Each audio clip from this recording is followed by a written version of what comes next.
Shatamanam Bhavati serial episode 1175 24th January 2025 ఏం జరిగిందో చూద్దాం. భాను జయతో నా మీద ఇంకొక నింద మోపుతున్నారా అని అడుగుతుంది. దానికి జయ నింద కాదు నిజం, నువ్వు ఈ ఇంటి నుంచి కదలకూడదు అని నిర్ణయించుకున్నది నాకు తెలిసిపోయింది అంటే దానికి భాను మీరేం మాట్లాడుతున్నారో నాకు అర్థం కావడం లేదు అంటుంది. జయ నువ్వు గతాన్ని మర్చిపోయావు కానీ భవిష్యత్తుని చాలా బాగా మలుచుకుంటున్నావు. నేను గొప్ప చదువులు చదువుకోకపోయినా తెలివితేటలు లేని అమాయకురాలనైతే కాదు, నీ గురించి తెలుసుకోలేనంత అజ్ఞానిని కాదు అని జయ అంటుంది. దానికి భాను చూడండి, ఒక మనిషి మీద ద్వేషం ఉంటే వాళ్ళు ఏం చేసినా సరే అది తప్పుగానే కనిపిస్తుంది. మీ గురించి నేను ఎలా ఆలోచించానో అది మీ ఊహల్లో కూడా మీరు ఆలోచించలేరు, ముందు అది తెలుసుకోండి అని భాను అంటుంది. అప్పుడు జయ నువ్వు మా అమ్మతో ఏం మాట్లాడావో నేను మొత్తం విన్నాను అని జయ అంటే భాను మరింకే మీ మనసులో ఉన్న కోరికే కదా నేను మీ అమ్మగారికి చెప్పాను, మీ తమ్ముడికి నీ కూతురికి పెళ్లి చేయాలనుకున్నాను, ఇంకా నా మీద కోపం ఎందుకు, నేను వంచిస్తున్నాను అన్న నిందెందుకు అని భాను అడుగుతుంది. దానికి జయ అదే కదా నీ తెలివితేటలు, నువ్వు మాకు ఫేవర్గా మాట్లాడుతున్నట్టు నటించి అందరినీ నమ్మించాలి అని చూస్తున్నావు, కానీ అందులో నీ స్వార్థం ఎంతుందో నేను గ్రహించాను అంటుంది జయ. భాను తప్పుడు అర్థంతో ఆలోచించాల్సిన అవసరం నాకు లేదు, నిస్వార్థంగానే నీ తమ్ముడికి సత్యకి పెళ్లి చేయమని ఆ పెద్దావిని అడిగాను, కానీ ఆవిడ అంటుంటే జయ నువ్వు ఏదైతే కోరుకున్నావో మా అమ్మ నోటి నుంచి అదే సమాధానం వచ్చింది కదా, కర్ర విరక్కూడదు అన్నట్లు మాట్లాడావు. ఎవరి వల్ల తల్లివి కాబోతున్న నువ్వు ఈ ఇంటి కోడలివి కావాలి అంటే బయట నుంచి వచ్చే ఆంక్షలు పరిణామాలు నీకు తెలుసు, అందుకే నువ్వే తెలివిగా ఈ ఇంట్లో నుంచి నేను మురారి జీవితంలో నుంచి శాశ్వతంగా వెళ్ళిపోతాను, సత్యకి మురారికి పెళ్లి చేయమని అడిగావు. నీకు మా అమ్మ ఒప్పుకోదని ముందే తెలుసు కదా అని జయ అంటే దానికి భాను తప్పులే వెతకడం మనం మొదలు పెడితే తల్లి చూపించే ప్రేమలో కూడా మనకి తప్పే కనిపిస్తుంది, కానీ మన గురించి ఆలోచిస్తున్నారు అని మనం అనుకుంటే కోపంలో ఉన్న వారు తిట్టినా మనకు అందులో అభిమానమే కనిపిస్తుంది.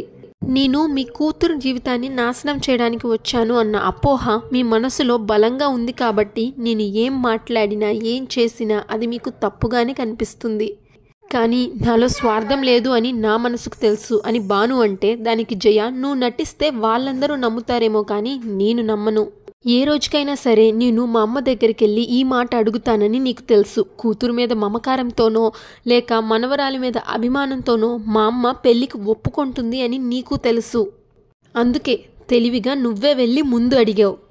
కడుపుతో ఉన్న నువ్వు అడిగేసరికి మా అమ్మ కరిగిపోతుందని నీకు తెలుసు, మా తమ్ముడి ప్రేమ గురించి మా అమ్మ ఆలోచిస్తుంది అని నాకు తెలుసు, అందుకు మా అమ్మ ఎటువంటి పరిస్థితుల్లో ఈ పెళ్లిని అంగీకరించకూడదు అని తెలివిగా ముందెళ్ళి నువ్వు మా అమ్మతో మాట్లాడావు.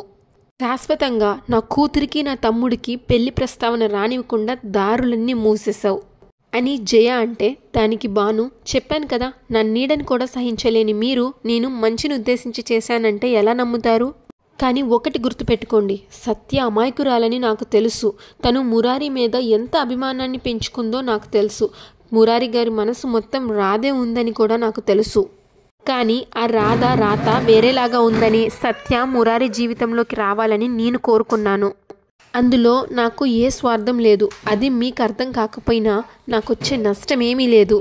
చూడండి, ఆడదానికి ఆడదే శత్రువు అని అంటారు, కానీ ప్రాణం తెగించి ఇంకొక ప్రాణానికి ప్రాణం పోసే తెగింపు ఆడదానికే ఉంటుంది, అలాంటి అమ్మను మించిన దైవం లేదు అని అన్నారు, అలాంటి ఒక అమ్మ మీరు. మీ కూతురు మీద మమకారంతో పాటు ఎదుటివారు కూడా మంచిగా ఉంటారు అని ఆలోచిస్తే మీకు నా మంచితనం ఏంటో అర్థమవుతుంది అని జయతో చెప్పి అక్కడి నుంచి వెళ్ళిపోతుంది భాను. నీలిమ మొన్న కార్ యాక్సిడెంట్ చేసింది కదా తల్లి కూతుళ్ళకి, వాళ్ళ ఇంటికి వస్తుంది. ఆవిడ ఏంటమ్మా కాఫీ తాగకుండా వెళ్ళిపోయావు అని అడుగుతుంది నీలిమని. అప్పుడు నీలిమ ఏడుస్తూ ఆవిడ చేతులు పట్టుకొని పెద్దమ్మ అంటుంది. అప్పుడు అమ్మాయి అదేంటండి మా అమ్మని పెద్దమ్మ అని పిలుస్తున్నారు అని నీలిమని అడుగుతుంది. అప్పుడు నీలిమ ఏడుస్తూ ఇన్నాళ్ళు నాకు ఎవరు లేరు అని అనుకున్నాను, కానీ నా అక్క పెద్దమ్మ ఇదే ఊర్లో ఉన్నారని తెలుసుకోలేకపోయాను, ఇప్పుడే ఆ నిజం తెలిసింది, అందుకే మరొకసారి కన్ఫర్మ్ చేసుకుందామని వెళ్ళాను, పూర్తిగా కన్ఫర్మ్ అయిన తర్వాతే నాకు తెలిసింది. అప్పుడు ఆ తల్లి కూతుర్లు ఒకళ్ళ మొహం ఒకళ్ళు చూసుకొని ఆ తల్లి ఇలా అంటుంది, నువ్వేం మాట్లాడుతున్నావో నాకు అర్థం కావడం లేదమ్మా, మన మధ్య సంబంధం ఉందా అని అడుగుతుంది. ఇప్పుడు నీలిమ తన చిన్నప్పుడు వాళ్ళ అమ్మ నాన్నలతో కలిసి దిగిన ఫోటోని చూపిస్తుంది. ఆ ఫోటో చూడంగానే అమ్మాయి నాన్న పక్కన ఈవిడెవరు అని అడుగుతుంది వాళ్ళ అమ్మని. నీలిమ మా అమ్మే అని అంటుంది. అప్పుడు ఆవిడ అంటే నువ్వు అని అడిగితే అవును పెద్దమ్మ, స్నేహ నేను ఒక తండ్రి బిడ్డలమే.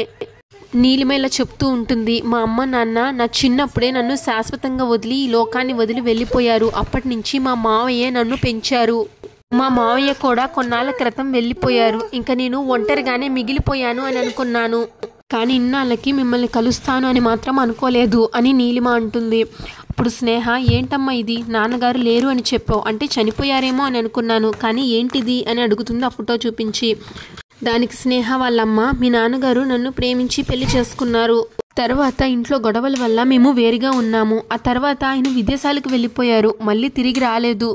నేను కూడా ఆయన లేరు అని అనుకున్నాను, వెళ్ళిపోయారు అన్న భ్రమలో బ్రతికాను కానీ అంటూ నీలిమని చూస్తుంది. అప్పుడు నీలిమ మా అమ్మ నాతో చెప్పింది పెద్దమ్మ, తను ఎవరినో ప్రేమిస్తే మా తాతయ్య వద్దు అని పట్టుపట్టి నాన్నకిచ్చి పెళ్లి చేశారు. తర్వాత వాళ్ళు ఇండియా రాలేదు, అమెరికాలోనే సెటిల్ అయిపోయారు. నేను పుట్టిన తర్వాత నాకు ఊహ తెలిసే లోపే వాళ్ళు ఈ లోకాన్ని వదిలి వెళ్ళిపోయారు. అప్పటి నుంచి మా మావయ్య నన్ను పెంచారు. ఎవరన్నా మా అమ్మ వాళ్ళతో మాట్లాడుకోవాలి అంటే ఆ ఫోటోతోనే మాట్లాడుకున్నాను. కానీ ఇప్పుడు నాకు పెద్దమ్మ అక్క ఇద్దరున్నారు. ఇక నుంచి మీ ఇద్దరు నా వాళ్ళు అంటుంది నీలిమ. అప్పుడు స్నేహ మిమ్మల్ని చెల్లి అని పిలవచ్చా అని అడుగుతుంది. నీలిమ అక్క అని నేనే పిలుస్తున్నప్పుడు చెల్లి అని పిలవడానికి ఏంటి అని అంటుంది.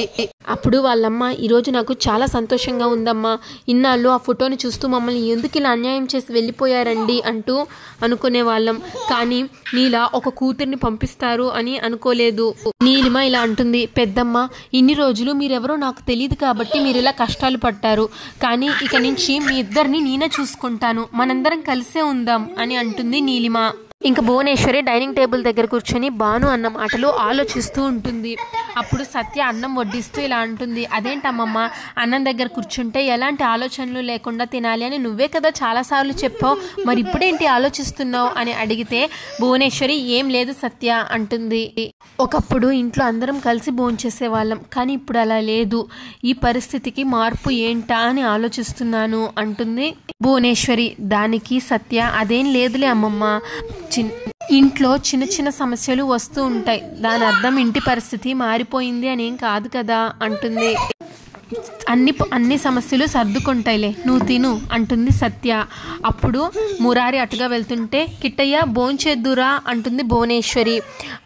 సత్య మావయ్యకు కూడా వడ్డించు అంటే సత్య అన్నం పెడుతుంది మురారికి. అప్పుడు మురారి సత్య నువ్వు బావా అన్నం తిన్నారా అని అడుగుతాడు. దానికి సత్య అదేంటి మావయ్య మా ఇద్దరి గురించి అడుగుతున్నావు, అమ్మ గురించి అడగవా అని అంటుంది. మురారి ఫేస్ సీరియస్గా పెట్టుకుంటాడు. భువనేశ్వరి మావయ్య ఏం ఆలోచిస్తున్నాడో నీకు తెలుసు కదా, వాడిని బాధ పెట్టే మాటలు ఎందుకు అడుగుతావు, వాడికి అన్నం పెట్టు అంటుంది సత్యతో. సత్య భోజనం వడ్డిస్తుంది.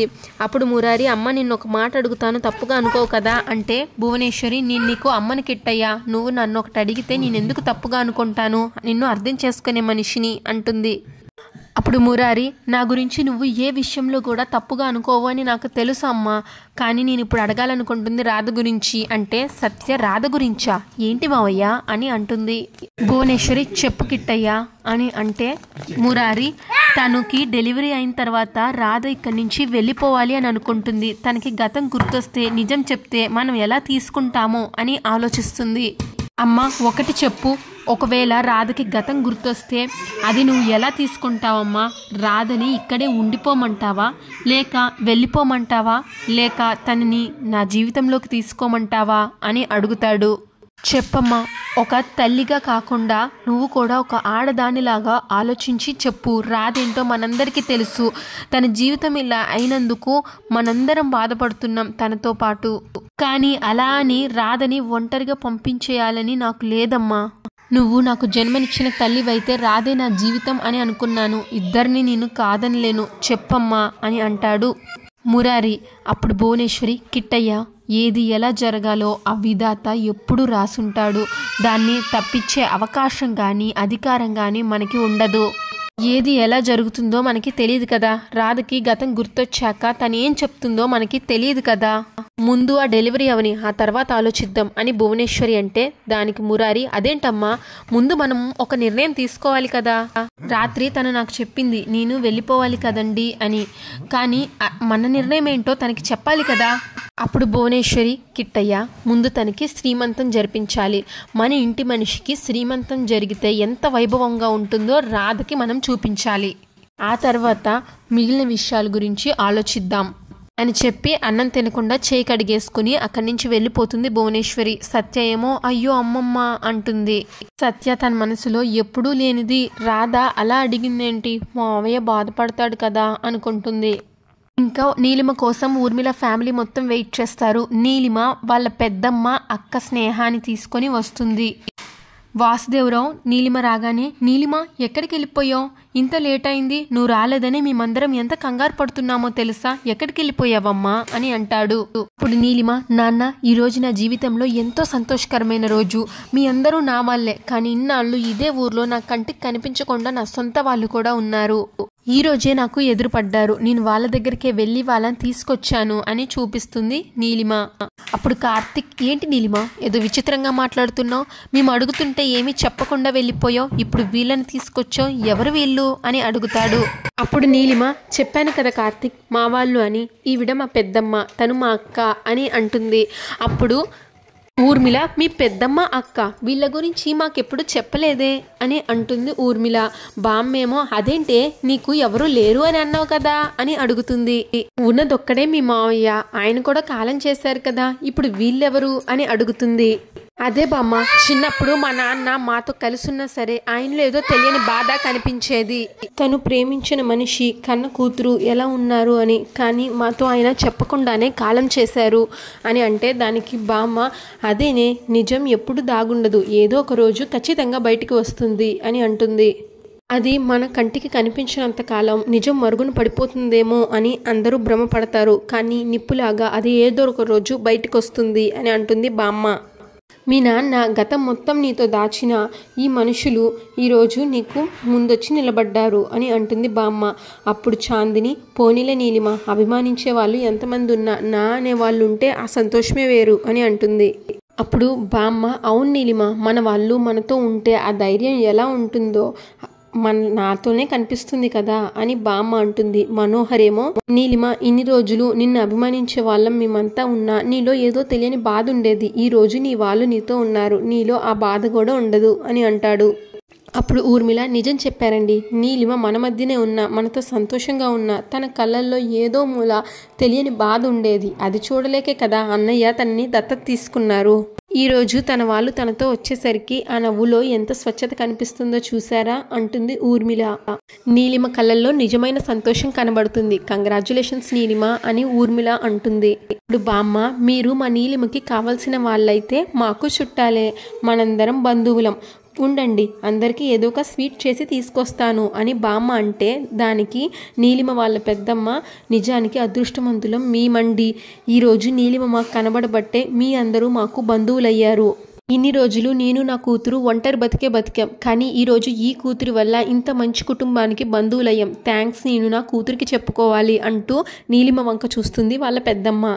ఇంకా భానుకి శ్రీమంతం ఏర్పాట్లు చేస్తారు. ముత్తైదువులు భానుని రెడీ చేస్తారు. భువనేశ్వరి సత్య రాధ రెడీ అయిందా అంటే రెడీ అవుతుంది అమ్మమ్మ అని అంటే భువనేశ్వరి నువ్వు రెడీ చేయాలి కదా అంటే ముత్తైదువులు రెడీ చేస్తున్నారు, నువ్వు కంగారు పడకమ్మమ్మ అని అంటుంది సత్య. రాధ రెడీ అయ్యి మంచిగా పట్టు చీర అవన్నీ కట్టుకొని రెడీ అయ్యి వస్తుంది. సత్య అదిగా అమ్మమ్మ రాధ వచ్చేసింది అని అంటుంది. అది చూసి ఓర్చుకోలేని జయ కోపంగా అక్కడి నుంచి వెళ్ళిపోయి అదేదో పాయిజన్ బాటిల్ లాంటిది చూసి అది స్వీట్ బాక్స్లో కలిపేస్తుంది జయ. అంతటితో ఎపిసోడ్ పూర్తయిపోతుంది. నెక్స్ట్ ఎపిసోడ్ ప్రోమోలో శ్రీమంతం చేస్తారు భానుకి. జయ స్వీట్ పెడుతుంది భాను నోట్లో. జయ తన మనసులో ఇలా అనుకుంటుంది, నేను నీకు స్వీట్ పెట్టాను అని నువ్వు అనుకుంటున్నావు, కానీ నువ్వు తింటున్నది కాలకూట విషం, కాసేపటికి నీ మొహంలోని చిరునవ్వు ఆవిరైపోతుంది అంటూ తన మనసులో ఆనందపడుతుంది. అంతటితో ప్రోమో అయిపోతుంది. ఈ ఎపిసోడ్ పై మీ అభిప్రాయం కింద కామెంట్స్లో తెలియజేయండి. Thanks for watching. Please share and subscribe to our channel.